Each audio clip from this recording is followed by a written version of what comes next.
The news is now.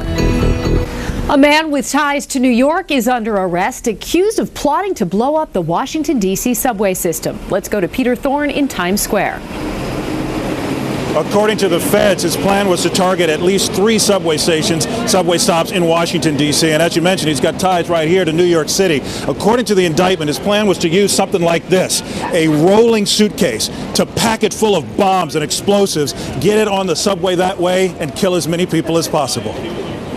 Tourists do it every day. Take video like this of the Washington, D.C. subway system. But the FBI says 34-year-old Farooq Ahmed, a naturalized citizen born in Pakistan, was taking video like this as part of a plan to plant bombs inside the D.C. subway system, hoping for mass casualties in simultaneous attacks, they say, planned for next year. Ahmed was indicted today on charges of attempting to provide material support to a terrorist organization, collecting information to assist in planning a terrorist attack on a transit facility, and attempting to provide material support to carry out multiple bombings to cause mass casualties at Washington area metro stations. Michael Wilds is a former federal prosecutor turned immigration lawyer. It's really vulnerable, some of the things that I and other people can see out there. We need to make sure that we take this in our stride, but at the same time, we act responsibly with technology, with human asset intelligence, and we have immigration laws that are strong.